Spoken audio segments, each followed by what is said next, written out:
being a Christian, the true meaning of being a Christian, or what it means to be a Christian, the truth about it, part one, I wanted to start with this premise and just maybe throw out some ideas, some questions. Maybe we can just think about it for a second. But the first thing I had here is the truth about being a Christian is that most people have a different opinion on what being a Christian is. I've talked to people before that follow God. I've talked to people that don't follow God. I've talked to people that have gone to church for a minute, gone to church for 10 minutes, gone to church for 10 years. And everyone seems to have a different idea of what a Christian is. Now, just to clarify that, there is always going to be different opinions. There's always going to be different thoughts. There's always going to be different ideas. But if we go to the Word and we go to what God wrote in His Word and just go back to the basis, go back to the foundation, then I believe we can discover what Jesus was trying to teach us after Easter. Now, I will ask for those online, maybe those in the house tonight. Some of you may be not sure if you're a Christian. I wanted to just chuck that out there. I know that sometimes in my walk, there's been moments in my life where I'm like, I'm not even sure if I'm a Christian. Like, if I died tonight, what would actually happen? Has anyone ever had those questions? Sometimes we're like, we were a Christian, I think, and then something changed, and then we didn't believe, or we're not sure where we're at. Maybe some of us, we've had a bad experience with a Christian.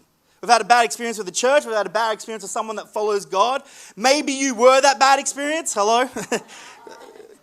I know sometimes I've said stuff that I should not have said to people that don't know God.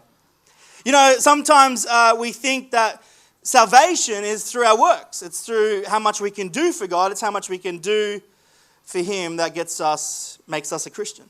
Maybe some of us are following God and we call ourselves a Christian, but our life reflects the complete opposite. Maybe for some of us, including myself, being a Christian is always not just something we've done 24/7, but we've come in and out of it in our lives. And tonight I wanted to just go to the basics, and I wanted to read you this chapter, this passage of John, and he's talking, he's saying to a bunch of believers, he's saying to a bunch of people, hey, let's have a discussion about this. Let's talk about what it means to be a Christian. Now, I just want to just start this off really passionate tonight. This message is out of grace. This message is out of love. This message is that all that are far from God can come close. This message is for me. When I was writing this the last couple of weeks, I was going, oh my gosh, God, you are showing me things I didn't even see before. This message is for those that feel far from God, those that might even feel close to God. This message is for all. And so 1 John starts off, and he says this, see what great love the Father has lavished on us, that we should be called children of God. And that is what we are. The reason the world does not know us is because they do not know Him. Now verse 2 here says here, dear friends, now we are children of God and we don't even know what's going to happen next. We do know this, that when Christ appears, when He comes back, we shall be like Him. Now I want to just clarify this. We should be like more ourselves or more like the church or more like whatever we're doing or more knowledge in the Bible or more. We shall be like Him. Who's Him? Jesus. When Jesus returns, we shall be more like Him. And when He comes back, when He's here, not only are we more like Him, but we should see Him as who He is. And in verse 3, this is the basis of our faith. This is going to encourage someone. This is going to maybe challenge someone. This has challenged me. In verse 3, it says here, all who have this hope in Him purify themselves. And they're going to go, why did he dramatically say that so extra? You're about to find out. All that have hope in Jesus, all that are calling themselves Christians, purify yourself as He is pure. So, the truth about being a Christian. I don't know what the preconceived idea is up until this point. I don't know what you thought. I don't know what you're thinking. I don't know if you're new to this. I don't know if you've been following God for a long time and you're like, man, Sam's going to say something right now that's going to tick me off. But the reality is the basis of being a Christian is not an outward practice. It's an inward practice. It's not to purify others. It's to purify Cells, come on. Someone watching this online, they're from the world, they think, well, I go in there, they're going to judge me, they're going to purify me, they're going to stretch me, change me, they're going to... No. What our faith is not how we criticize others. It's how we go to God and say, God, what can you change in me? John wrote here, he said, now we know we're children of God. Now we're Christian. We have hope in Him that He will purify us. Not the person next to me. Not hope that He changes my pastor. Not hope that He changes my neighbor. Not hope that He changes the people in the church that I don't like. No, I have hope that He will change me. I come to God and I say, God, change me. See, people going, we get this, Sam. But the thing is, most of the world thinks that we're here to purify them. In fact, people in the church all the time try to purify each other. We judge each other. We slander each other. We slander the church. We slander the direction. We slander the scriptures. No. Our job is to come to God and say, God, purify me. See, the essence of being a Christian isn't to parent the world. It isn't to regulate the people around us. It isn't to judge those that are on a different journey to us. It's to come to God and say, if I'm going to be a Christian, a Christ follower, purify me, God. Help me work on my marriage. Help me work on reading my Bible. Help me work on loving that person that's unlovable. Help me, God, speak better and nicer and kinder and more loving. I come to church not to judge those around me. I don't come to church to point out, iron, we mask it. Iron sharpens iron. No. Don't use iron sharpens iron as religion criticizing others. The iron sharpens iron. No. Sharpen your own iron. Ask God, what do I need to change? This is the most life-changing thing. You want to know what it means, the truth about being Christian? Hello, world. Hello, whoever's listening. It's not what we can criticize or deny or judge or point the finger at others. It's going to God and saying, God, in my emptiness and my sorrow and my lostness and my hopelessness, God, help me change. It's an inward practice. Now, I don't know about you, but when I was going over this, I was feeling refreshed. Because there is something exhausting about trying to change somebody else's life. It is exhausting. So the truth about being a Christian is that we look within. We ain't here to purify others. We ain't here to judge the lost. We ain't here to put in our opinion about where someone's life is with God. We ain't here to critique the local church or its direction. We ain't here to judge those that are just trying their best. We are here and we gather here every Sunday, every day to say, God, what can we change within us? And when we become Christians that are self-pursuing purity, something begins to change in our heart. We go to God, instead of saying, God, can you change this? We say things like, God, can you change me? Now, did I say at the start it's going to be controversial? Yeah, somewhere there. People don't like things, and I'm one of them. I don't like things that happen in the world. I don't like sometimes stuff people do, if I'm being honest with you. I don't like sometimes what Christians do. I don't like sometimes what people do to other people. But the reality is a Christian doesn't say, God, change them. He says, I go to God, I say, God, change me.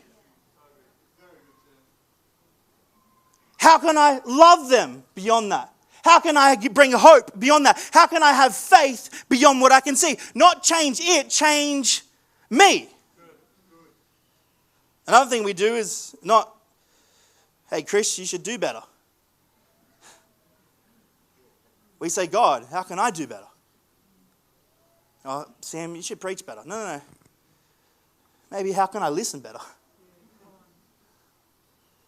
I say to God all the time, I'm like, God, I want this to be better. And He goes, no, it will take care of itself. You need to get better. Being a Christian is not so much about how, God, why can't people do stuff for me?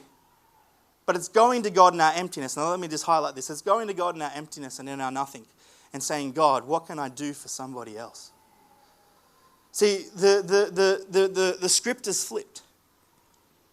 And when we evaluate and we look within what it truly means to be a Christ follower, a Christian, someone that says, I follow Jesus, then we start to ask questions like this, and this is the best part of following God. We turn up to church, or we turn up to wherever we are, and we ask questions like this. We say, God, who should I forgive today? Not, God, forgive him because I'm going to punch him in the face. God, who do you want me to forgive today? God, what did you want me to let go of today? Here's one. God, who should I bless today? God, who should I pray for today? And I just wanted to just address this because I'm believing there's a people, our church, people that are looking to become a Christian, that maybe we haven't reflected the best even in my own life. And I want to get this record straight, that being a Christian is not an outward appearance. It's an inward transformation. It's coming to God and saying, God, I am broken, I am lost, I am scarred, I am in sorrow. But I'm believing that in hope in you, you will change me from the inside out. Now, why I had to say that is because there's this very sneaky thing the enemy does. Very sneaky thing that we say we're God's children and we're part of God's thing. There's this very sneaky thing he does, and I want someone to maybe hear this. I've found myself doing this. When we stop purifying ourselves or we stop focusing on ourselves, we begin to look at all the things that are wrong. We look at the world, we look at the church, we look at our families, we look at all these things that are wrong. And we start to create this place where we avoid those that are doing better than us and we gravitate to those that are doing worse. Now, it's hard because what happens is that a church full of people, maybe Christians, now I'm maybe not talking to people that aren't Christians, I'm just talking to Christians for a second here. We gravitate to those that are doing worse than us, that have wounds like us, that have disappointments like us, that have issues like us, and we find bondage and we find comfort in that dysfunction. We find hope that they're just as bad as me. We find hope that they're just as sad as me. We find hope that they're just as broken as me. But God said, if you look at within, not without, you don't find hope in the impure, but you go there and you say, you know what, buddy? You can forgive that person. You know what? You can rise again. You know what? You can change your story. You know what? I know it might look bad, but there's hope around the corner. You know what? I'm going to go to the broken place, but I'm going to bring hope to the broken place. See, when we don't look within, we find things that tickle our fancy. Oh, they agree with what I think. Oh, they have I agree, I believe that about God too, you know.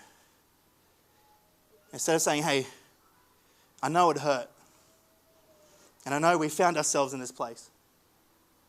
But a true Christian says, God's going to do something beautiful in this.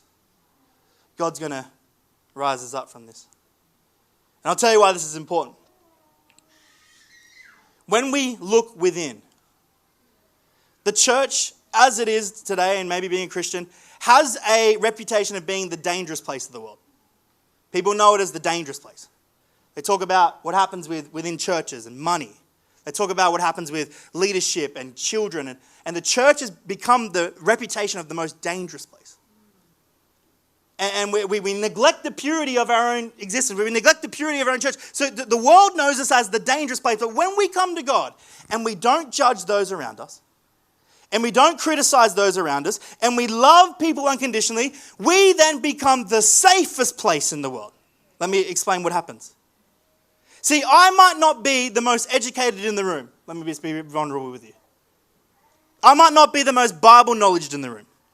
In fact, sometimes I might not even be the most fun person to be around in the room. But when I self-reflect, you want to bet my mission is to be the kindest in the room. You want to bet my mission is to be the most loving in the room. You want to bet my mission is to be the safest person in the room. You might think, well, the Bible's, we've got to iron sharpens iron and the Word of God, and we've got to hurt people into love. No. We love people into heaven. We don't scare them out of hell. And so we become a safe place. When I go, God, you know what? I've stuffed up. I'm self-reflecting. I become the safest place. You know why? Because the church should be the safest place. I don't know why we became, and I'm not saying we, not saying Hard House, I'm saying just the world's perception on what a Christian is. You know, you have friends that know what what they think about God and church. This isn't a secret. But here at Hard House, we want to become the safest place. Is it our mission to be the kindest place? Is it our mission to be the safest place for the next generation, that kids are allowed to scream, single parents are allowed to bring their kids in and they can run around, people can come here with their issues and they're allowed to sit here without anyone pointing the finger? Are we the safest place? Are we the kindest place? Are we a place? And when I say place, I'm not talking about the church, I'm talking about us, the church. Are people wanting to be in our spaces, wanting to be around us, wanting to know that there's hope and love and encouragement?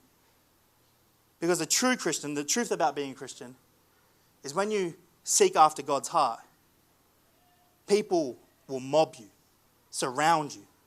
It's like trying to push all these people away from you. Because they're falling in love with what God's doing within your heart. You know, some people just don't want to be told that, well, I'm a Christian and you're trying to be a Christian and maybe you should read your word more and pray harder and your circumstances change. Some people just want to come to church and know they matter. This might sound, I don't know if someone's like, what is he talking? Some people generally, the gap between them finding God is just someone in this place saying, you know what? You matter. You matter to God, you matter to me, you matter to this place. You know, some people are just one little bit of letting them know they belong for them to find God for real. Not, well, you should clean your life up and then come back to... No, you belong before you believe. You belong before you get it right. Are we the place that says to people, even when no one cares, we still care? Or maybe some people are just going to turn up, and maybe you're here tonight, and maybe you're one of these people, and you just need a hug or someone to say, I can hear your voice, I'm listening to you. The church has to become the safest place. Christians, when we look within, we become safe people. When we are not looking within, we become critical, we become judgmental, we become pointing the finger, we become agitated, we have our opinions about everything. But when we look within, God starts to transform our lives and we become the safest place in the building. My goal isn't to be the most Bible knowledge. My goal isn't to be the best worshiper. My goal isn't to be the perfect church. My goal is to be the safest place in the city, that anyone that could come through these doors will know that the people in this room will love them unconditionally, embrace their sickness, embrace their hurt, embrace who they are so they can find a real and honest and true God. Now, I'm not going to lie to you. I've got like 2 other points, but I think I'm taking way too much time on that first point. But John continues. And he writes this passage here, and I'm just going to get through this, and I just want to read it. It says, everyone who sins breaks the law. In fact, sin is lawlessness. But you know that it appeared that it might take away our sins. God turned up to take it away so that in him we would have no sin. No one who lives in him keeps sinning. And no one who continues to sin has either seen him or know him. Dear children, do not be led astray. The one who does not do the right thing is not righteous, just as he was righteous. And the one who is full of sin is like the devil, because the devil has been sinning from the beginning. The reason the Son of God appeared was to destroy the devil's work. No one that is born of God continues to sin, because God's seed remains in them and they walk away from sin. And they are born through God. And so that's a tough one. But it's a reality of our faith. It's a reality of being a Christian. And I'm not here tonight to say, because I'm far from perfect myself, I'm not here tonight to say that we have to be perfect. But there has to be some desire in us to separate our old selves from our new self. Now I want to just say this really slow, this maybe even for me again. There has to be a desire in us. There has to be a hunger in us to not want to go back to the old us. Now, I know modern day Christian and church, but we'll just find God and we'll just stay the same. We'll just find God and we'll just live the same. We'll find God and everything, nothing will change. But the reality is God's saying there needs to be a desire. There needs to be a hunger. There needs to be something that says, I don't want to be like the old me. I don't want to go back to the old me. And so I drew this book up because, I don't know, I thought it would relate to someone. This is life without God. And this is all of us. This is all of us before the truth about being a Christian. This is all of us before we go to church or find out about God or whatever it is. Basically, we all live a life away from God. And so in this book, we look at it and we open the pages. There's things like lost. We're lost. Everyone knows we can be lost at times. A lot of us carry guilt. This is in our book. This is before God. We carry guilt. Who here knows they carry guilt? We're full of hate, unforgiveness, judgment. And there's a lot in this book. Shame. What else we got? Unforgiveness. Bad habits. You're just trusting me now. I'm not even showing you. Criticism. And so God does something. This is maybe my demonstration of what it truly means to be a Christian. And I don't know if you know God or you're wanting to know God, but I'm sure this might be able to help you understand it. So we come to a place where we're like, I want to be a Christian. I want to know God. I want to give this a go. Or maybe you're already on the journey and you're already following God and you have for a long time. And this fascinating thing, and we find this in John, he says, hey, when you find out this, you're children of mine. And I love you. And I want to take your burdens and I want to set you free. Come on, I hope no one feels like they're getting judged tonight. This is a message of hope. This is a message that we wouldn't be the same. I'm not preaching this out of, hey, church, you need to grow up. I'm preaching this out of, we don't want to be separated from God. We don't want to be lost. We don't want to be broken. We can't be a church that preaches life and lives in death. We have to rise up and say, God, there's a distinct line between being a Christian and being a Christ follower. And so God says, bring the book to me. It's fine. There's no requirement. You don't have to do X, Y, and Z. You just accept my son, Jesus Christ, done on the cross, and the book's mine. It's yours. And this is what we thought being a Christian looks like, right? This is what John's saying. He's saying, don't go back to sin. Don't go back to it. If you do, do you know God? And I'm not saying we're going to get this right all the time. I'm just saying this is what we do. Now I want you to visualize this because this is what we do, and I've done it, and we all do it. But we go, God, wow, what a moment. What a moment to become a Christian. The truth. I heard them preaching at Hard House, and this is my moment. And God, I'm going to give this to you. Anyone else smiling? They remember that moment? It's like, God, this is yours, right? Yep. Take it.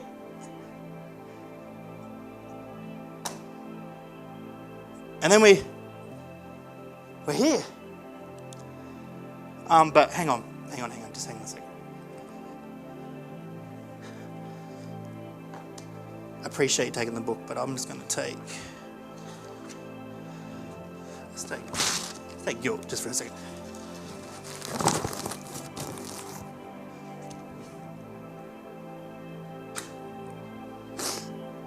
Now I'm a Christian with guilt, which the Bible says isn't a Christian.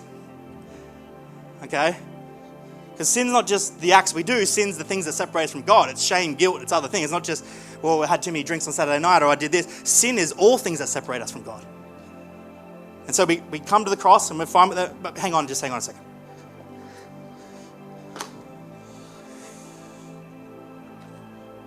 Bad habits. Unforgiveness, this is a good one. Thanks, God. Just give me a second. I'm gonna give you that one back.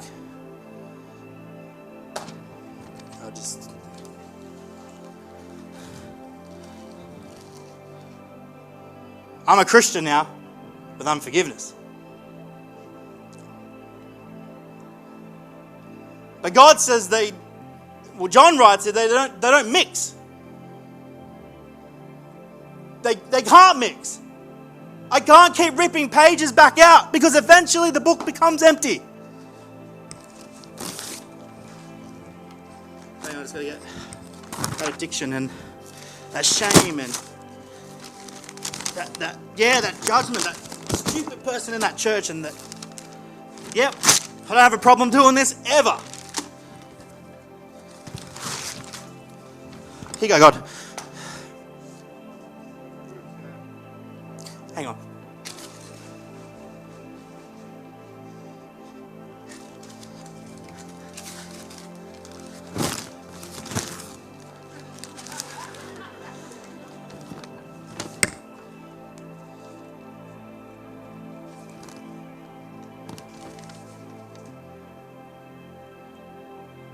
Hang on.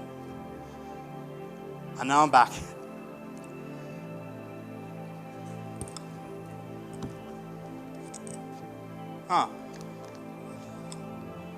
I'm back to how I was.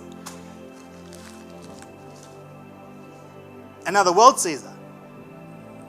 And now my friends see that. And they see me with my pockets full of the same things they have.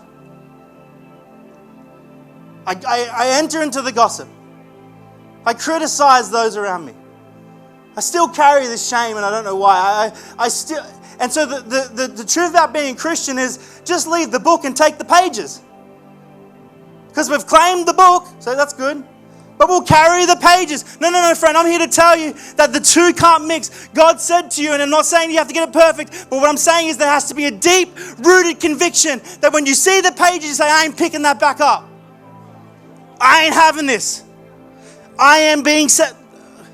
I want to gossip. No, I'm not gossiping. I'm not doing it. I'm not going back. Shame.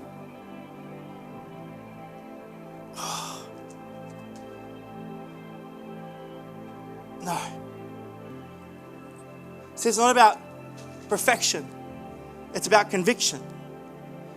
And the church doesn't want to talk about conviction anymore. We don't want to talk of the true meaning. I'm not saying that everyone has to come to God and be perfect. And I'm not saying that everyone has to come to God and get it right. And I'm not saying that everyone has to get A-grade ministry with God. But what I do have to say is that God's calling us to have some sort of conviction that I won't pick up the addiction anymore, that I won't pick up the alcoholism anymore, that I won't party, that I won't criticize, that I won't judge, that I leave it at the cross.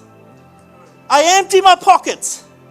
I'm no longer a Christian full of pages, but I give him the whole book.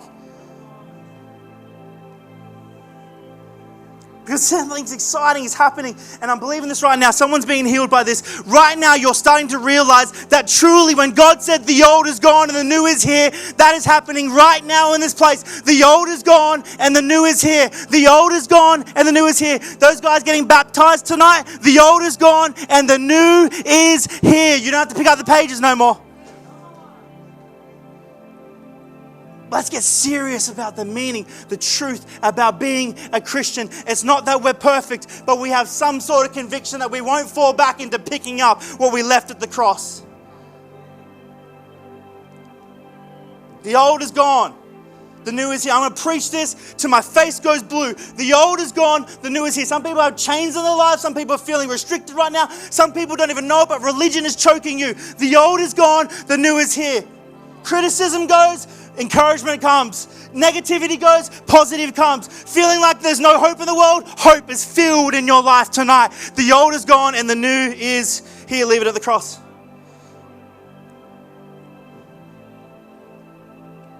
Because then John says in his last passage, this is how we know we're children of God. Not because we're free of sin, but because we have this conviction not to go back to sin. Not because we judge those around us, not because we criticize our local church, not because we criticize those that are new to God, not because someone needs to get on my level of Bible knowledge. No. We sit there and go, God, what can I change? What can I do? What are you trying to do within me? And then you know you're a child of God. The truth about being a Christian is not what we can do on the outside. It's what God's always done within us on the inside. This church could look like it's failing and God would do some amazing things in it. You know why? Because God takes what's happening on the inside and transforms the outside. The most filth, the most dangerous, the most craziest people can walk into this place, and as long as we're the safest place, they can leave all their books at the cross. Leave it there. It's fine. This is how we know we're children of God. This is how we know we're saved. It says here, anyone who does not do the right thing is not a child of God, and anyone that doesn't love their brother or sister isn't either. Which is a super tough sentence to read. And so as the band comes, I want to ask you this question tonight. And this is out of love. This is out of hope. I want you to ask yourself, Wednesday night I did this. I got on the end of my bed and I said, God, I'm about to preach this series that I'm a bit out of my comfort zone, but God, what's the question I need to ask? And God told me to ask myself this question. Am I really saved? Am I really going to heaven? And so I want you to ask yourself that question. Am I really saved? Do I really feel bad when I gossip about others? Do I really care about others? Do I pray for people?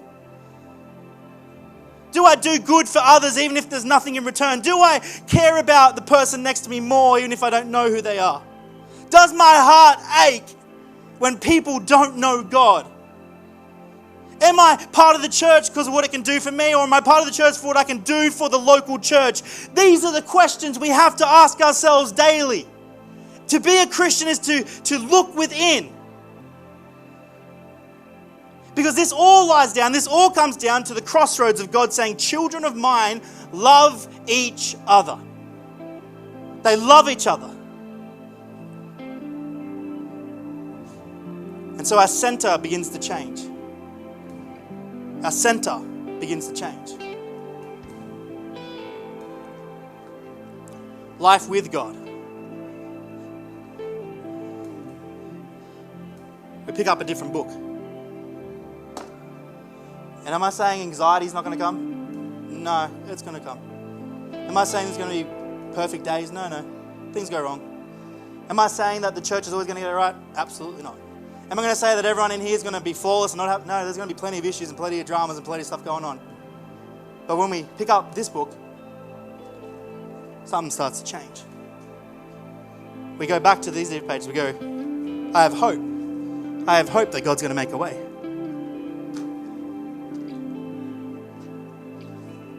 I have joy. Someone needs to read this. And no matter the circumstance, I have joy. It doesn't matter what's happening around me, I'm always going to speak out of encouragement. You're doing good. You're doing fine. Hey, parent, I know it's hard, but you're doing really good. Hey, I know, young man, that you just learned how to read your Bible and you might have stuffed up a few times, but keep reading your Bible. I'm going to encourage you. I'm going to forgive my brothers and sisters. And I'm always landing back on this. I'm always going to serve others. So the truth about being a Christian, there it is. It's coming to God and saying, God, what can you do within me? And I'm trusting you're doing stuff around me. Amen. Come on, let's worship. Thank you, Jesus.